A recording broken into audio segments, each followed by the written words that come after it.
बड़ी चर्चा इस सीट को लेकर अब होने लग गई है।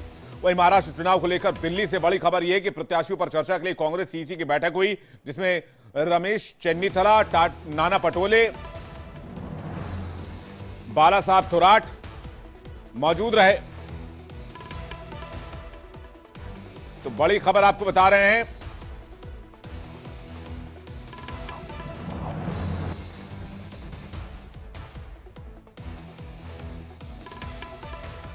बड़ी खबर आ रही है, कांग्रेस की सीसी की बैठक हो रही है, जिसमें रमेश चेन्नीथला, नाना पटोले, बाला साहब थोराट प्रत्याशियों पर चर्चा। दिल्ली में मंथन जारी है।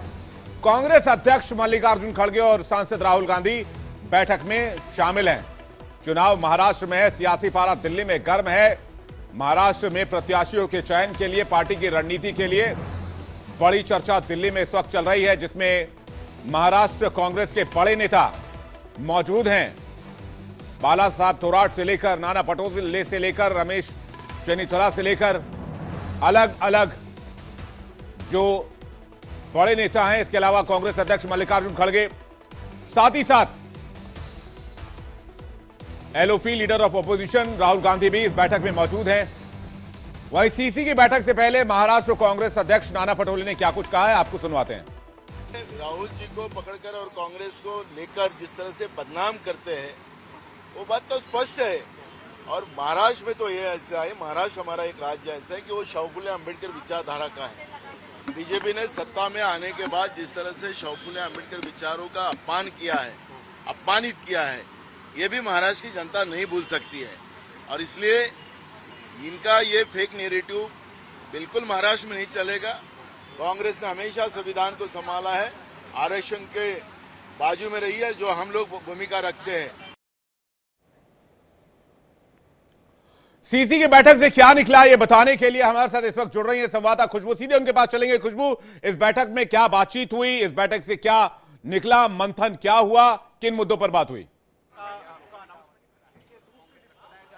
देखिए, स्क्रीनिंग कमेटी की बैठक में लगभग 55 सीटों पे फैसला लिया गया था। आज जो सीसी है, सीसी के अंदर बताया जा रहा है कि लगभग 40 सीटों पे फैसला लिया गया है। 40 सीटों पे नाम तय हुआ है। इसके बाद अब जो क्लियर लिस्ट होगी देर रात तक आने की संभावना है, या कल दिन में भी हो सकता है कि जारी हो।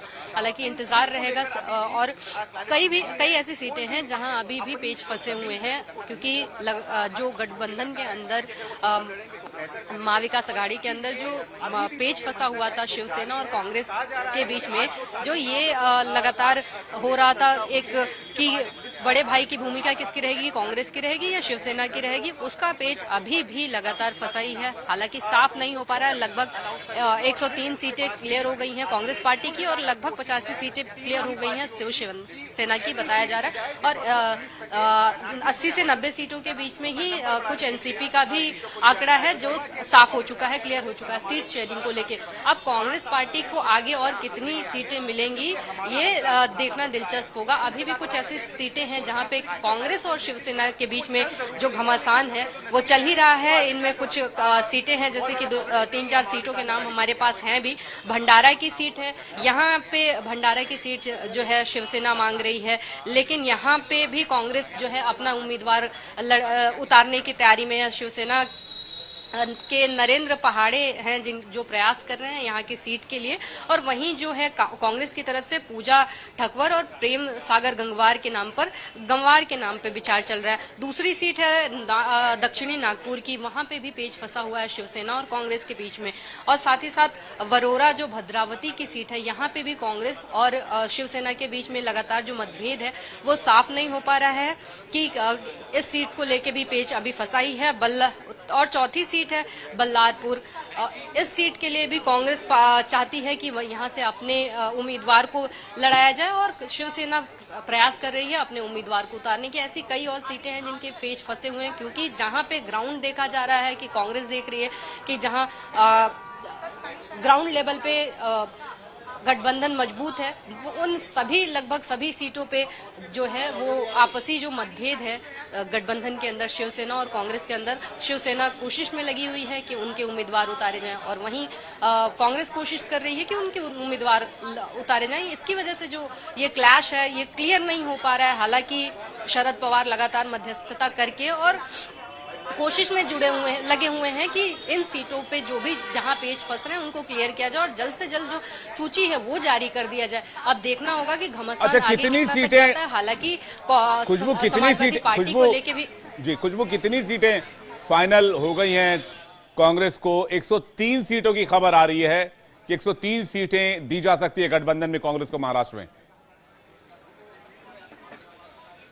जी 103 सीटें लगभग तो क्लियर हो चुकी हैं। ये फाइनल सीटें हैं, इन पे चर्चा भी हो गई है और 48 सीटों की सूची भी आ चुकी है। आज जो चर्चा हुई है स्क्रीनिंग में 55 सीटों की, साफ तौर पे बताया गया है कि स्क्रीनिंग कमेटी में 55 सीटों पे चर्चा हुई है। तो इसका मतलब साफ है कि 103 सीटें क्लियर हो चुकी हैं कांग्रेस पार्टी की। अब जिन सीटों पे घमासान है, जिन सीटों का पेच फंसा हुआ है, उसमें देखने वाली दिलचस्प बात ये होगी कि उन सीटों में कितनी कांग्रेस पार्टी को मिलती है और कितनी शिवसेना को और दूसरी पार्टी को एनसीपी को जाती है। हालांकि सपा की भी बात चल रही है, 2 से 4 सीटें देने की बात चल रही है और दूसरी जो पार्टियां हैं उनमें भी जो इंडिया गठबंधन की कुछ पार्टियां हैं उनको भी कुछ एक सीटें दी जाएंगी, उसकी भी उम्मीद जताई जा रही है। मुझे लगता है महाराष्ट्र में कांग्रेस के लिए विन विन सिचुएशन है सीटों के बंटवारे के लिहाज से।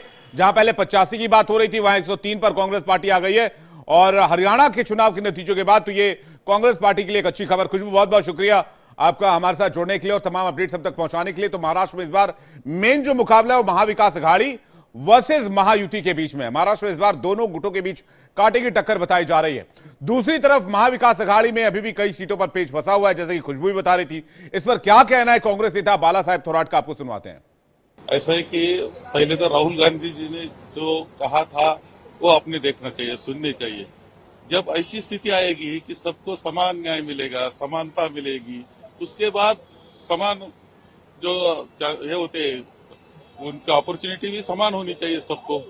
समानता आ जाएगी तो रिजर्वेशन की जरूरत है नहीं। ऐसे